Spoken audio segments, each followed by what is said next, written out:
Yeah, so I started producing out of necessity.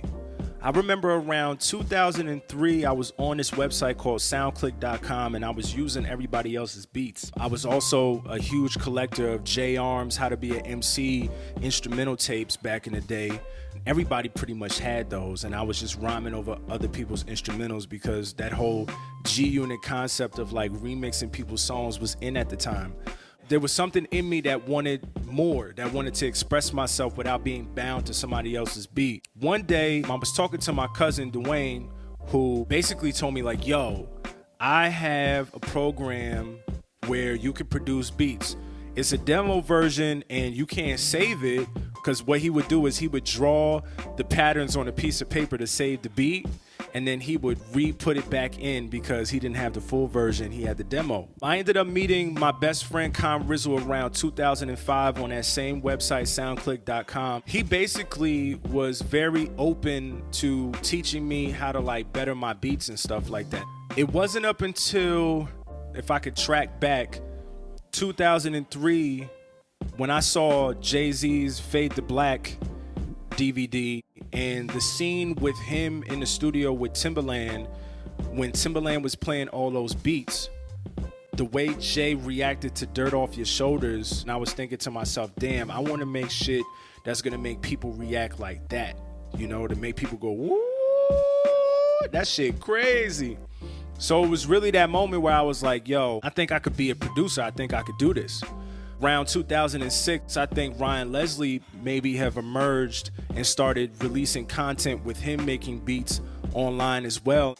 I think some of the Justin Timberlake Justified sessions started to leak online as well. So we got a chance to see Justin in the studio with Pharrell and Chad making those classics that they made. I thought to myself, okay, I need to take my beats to the next level.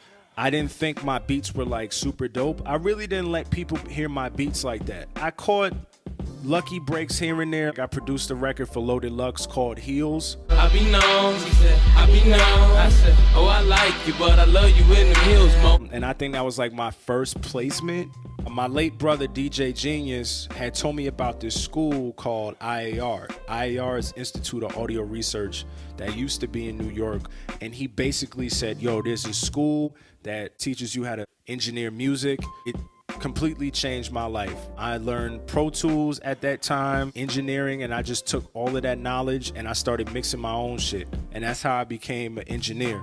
After I learned how to engineer, I pretty much started using my voice as a guinea pig. As soon as I started mixing my own records, I started producing my own shit because Con Rizzle for a while was producing my records. I was privileged as a kid to be able to have these, you know, actual physical copies of albums. And what I would do is I would just, you know, go through the booklet and I would just look at who the producer was. And then I studied the greats. When I was a young kid, my father had these recordings of the Soul Train Awards. I noticed that everybody had instruments in their hand, whether it was like Zapp and Roger with the keytar or the talk box, whether it was Prince with the guitar playing the piano.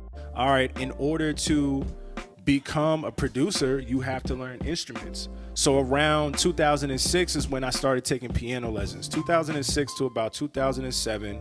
I took a year's worth of jazz because jazz is one of my favorite genres of all time. Everything else was pretty much taught from YouTube. As a producer, I can say that I've been pretty blessed. I've come across some people who have had some decent social media success. I've had the privilege to produce for people like Duran Bernard, Ray Luis, Avery Wilson, up-and-coming girl group by the name of Von Jess. Through some of these people, I noticed that anytime I produce, it's helped take them to the next step. That made me realize that I am a valuable asset in any situation that I'm in.